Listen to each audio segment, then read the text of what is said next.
Thanks everyone for letting me speak. I've been very eager to speak and to share the words of my friend Lujayn, who is a young girl in Gaza.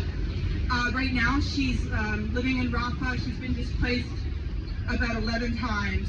And I came to know her through a friend, or through her uncle actually, who read my book, Erasing Palestine, and we've been corresponding for about 6 months pretty intensively. So I've been getting a lot of first-hand accounts of the genocide, of the massacres, of the forced displacements, and I'm just overwhelmed by the generosity of this family I've come to know very well. And one thing that I've learned, one lesson that I've taken away from my communications with them is that, I think all of us can tend to feel really sometimes despair about that we're protesting, the genocide is continuing, nothing's happening.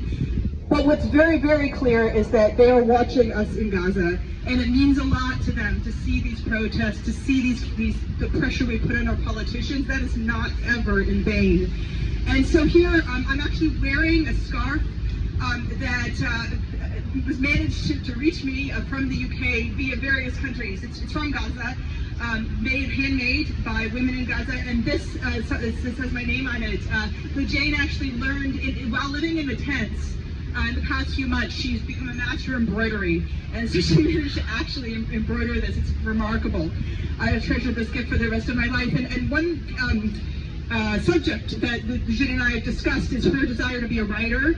She's writing right now in Arabic. She's 14 years old, absolutely brilliant. She also composes music. And I was very lucky to be able to help her get her first story published in The Nation. You may be familiar with that magazine. The story's online, so if you just Google Lujayn Gaza, I think you'll come up with it. And there's actually a second story of hers that's coming out at the beginning of next week, and then a third one too that should be out soon. She's just writing. She's been displaced now 10 times. And I just want to read a short excerpt from her first and second story. The first story is written as a letter to her mother. She was, I think this was like the third home that she had. It was from April. She was told she was sheltering in a home that was already her third. I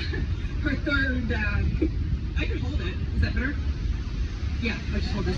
She was sheltering in a home. Sorry, I wasn't noticing that. Yeah, and anyway, so yes, so the IRF, or as Gazans call them, or IDF, the Israeli army came in with a tank, or they approached the home with a tank and said everyone had to leave immediately. They gave them like 5 minutes.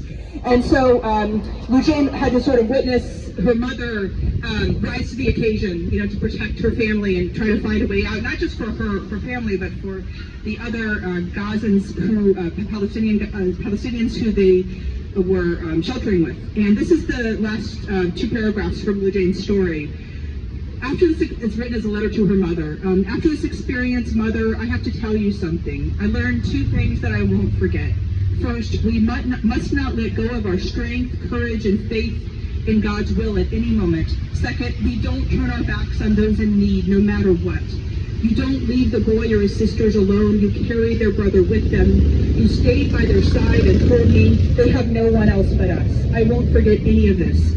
I've become certain that the occupation can never destroy our faith, our strength, our courage, our goodness, or our compassion. I don't know if this war will stop, or we're still alive. And that's a constant refrain in the correspondence I have. They don't know if they're going to get out alive. But what matters is that there are many people resisting with what is more important than weapons.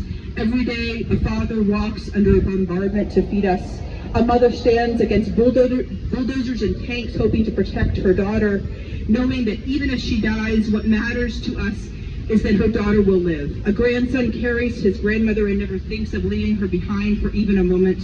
A sister pulls her brother out from under the rubble, away from death, and tries to save him. Mom, this is my country, this is my people. Every generation of Palestinians will pass these lessons on to the next. And this is the second excerpt from a story that's not yet been published, but it's going to be published hopefully Monday or Tuesday in The Nation, online and in the print edition. And this was a story she wrote after her mother. There was a massacre at near Deir al-Balah, and her mother was actually damaged by the shrapnel from coming from the weapons. She was protecting her daughter, who's sleeping kind of over her body. Luckily, her mother is now healed, but this was a letter that she wrote after that event. I write these lines while we are still in the house with nowhere to go. The bombing continues.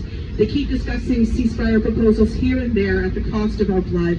I may not be able to finish my story this time, and I hope anyone who reads my words and feels the bitter reality we live in will wish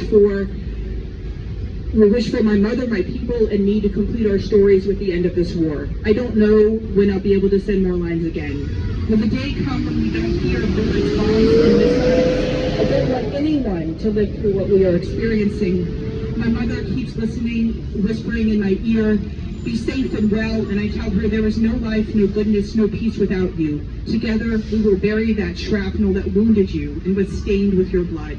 It will sprout and grow into courage and dignity and love.